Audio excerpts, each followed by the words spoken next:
welcome back to the Film and TV channel. Hope you're all staying safe and well, and we're going to have a look at The Walking Dead today, but it's the new spin-off. We're going to have a look at Dead City. So join me as I look at this post-apocalyptic horror drama, of course, which is a spin-off of what we're very familiar with. If you're a fan, obviously you've looked forward to this. If you're not a fan, you probably won't be watching this. So let's have a look at it. Please, if you are new to the channel, push that subscribe button, push the bell notifications, everything film and TV, of course, including TV drama reviews like this, horror series reviews like this. I've watched this week by week because I've not been able to binge watch it. So we'll have a talk about that. So push those buttons and give us a like, guys. Be much appreciated. Yes, it's created by, of course, Eli Jean for AMC, based on the Walking Dead characters Maggie and Negan. Negan, I think it's Negan. We always say Negan, don't we? Some people say Negan, but obviously that's not the way of doing it, is it? It's the fifth series in the Walking Dead franchise, sharing continuity with the other television series and the first sequel to The Walking Dead. So there will be others. I think there's going to be more spin-offs. Lauren Cohen is back as Maggie. Negan is played by Jeffrey D. Morgan, of course. Gaius Charles is in this one. Zeko Evanek is in this one. He's the baddie. He's the Croat. Mahina Napoleon is Ginny. Yes, Negan's little ward, if you like. And The Walking Dead Dead City premiered on June 18th, 2023 and consisted of 6 episodes, which ended and aired on the 23rd of July 2023. And this little recording I'm doing is as at the 24th of July 2023, so a day later. So any scores and comments are as at that time. And the series follows Maggie and Negan, of course, travelling into a post-apocalyptic Manhattan cut off from the mainland in search of Maggie's kidnapped son, Herschel. The crumbling city is filled with the dead and denizens who have made New York City their own world, full of anarchy, danger, beauty and terror. Yes, absolutely. So these are the scores on the doors. Rotten Tomatoes audience, I don't have a breakdown of it, 81%, so that's good. The critics, still good. 84% for the critics with a rating of 7.3 out of 10. That's based on 46 critics. The consensus reads, while Dead City still creaks under the constraints of being an umpteenth spin-off, it ultimately shakes off the franchise's rigor mortis thanks to a change of scenery and a focus on 2 fan favourites. Yeah, I mean, there have been spin-offs, but obviously this is specific to the characters that are actually involved in the main series. It keeps it on ice, that's for sure. Clint Worthington from RogerEbbett.com. If you were tired of the Walking Dead formula, Dead City's modest modifications aren't quite enough to save you. I agree, there's nothing new if you've grown weary of the original for me in this one. Jessica Leese of Variety said, The Walking Dead is a well-told, Dead City is a well-told, self-contained story that retains many of its predecessors' best qualities while deepening 2 of its most beloved characters. Yeah, not quite as fulfilling as I'd hoped, though. Brian Lowry from CNN.com.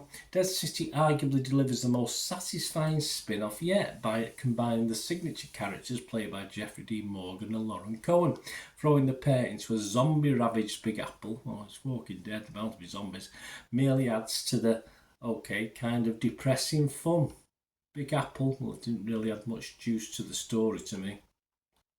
Metacritic, the other site we look at, an average, they scored it 57 out of 100, so they were as impressed. That's only 9 critics, so 4 were positive, 5 were mixed. No dissenters, there's no negative. It scored anywhere between 40 and 80 out of 100. Joel Keller, he was one of the lower scorers from Decider website. He gave it 40 out of 100. He said, stream it if you're a Walking Dead completist, but for everyone else, skip it. The Walking Dead Dead City feels like the same show whose storytelling ambles like a hungry walker at times, just in a new location. Yep, I can't disagree with that. Variety's Jessica Louise gave it 8 out of 100 and said, surprising, there's enough great storytelling here, not only to keep that door open, but actually to inspire a little hope that the next era of The Walking Dead might be its best since the flagship's early days. Yeah, much of the same, you like that, but let's not pretend this is breaking new ground, in fairness. Right, my little thoughts, guys, before we go. I think it's a great idea, absolutely fantastic idea, sticking to you.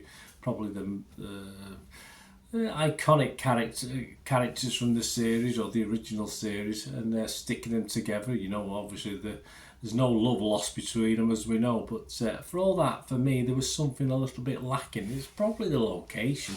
If you like The Walking Dead, then this is okay. It's fine. But somehow I expected something a little bit darker and certainly something a little bit different and better. I wanted more from Manhattan. I wanted more from the old Big Apple. Some slight difference or a twist in the storyline. The island was isolated, perhaps a little bit different to what's happening on mainland America, etc. But I just wanted something to breathe something new into it. But it just didn't. Nothing was. It was just more of the same.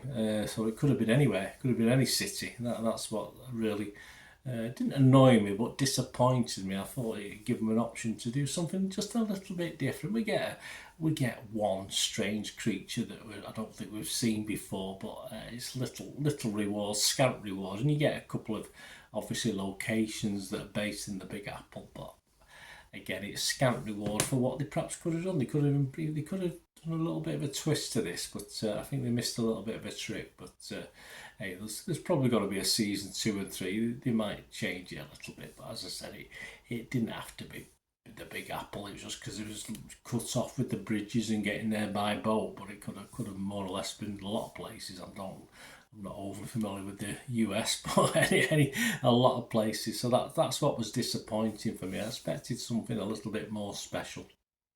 But score-wise, as I said, I'm a Walking Dead fan, and this was alright. It's not as inspiring as I'd hoped, but it was more of the same. So as far as Rotten Tomatoes, I'd give it a fresh review. As far as Metacritic, I'd be mixed on it because it was neither here nor there. It was okay. And if I was giving it a score, well, my watchable score, as you know, is a 6 out of 10, so it's watchable. Yeah, one or two really good things in it, but a lot of what we've seen before, unfortunately. And of course, as the season came to a close, it left us with a little bit of a cliffhanger, which they always do, don't they, and get us keen to watch a little bit more. And I certainly won't not watch it again, but yeah, a bit disappointed, but I will give it a 6 out of 10. If you're a Walking Dead fan, it's more of the same, of course. If you're Negan and the characters, if you like those, then even better. But as I say, I think they could have gone a little bit deeper into the characters and how they rubbed off against each other as well. Anyway, let me know what you think, guys. It'd be great to hear from you. Until we meet again, that's one thing, don't I? Please stay safe, everyone. Bye for now.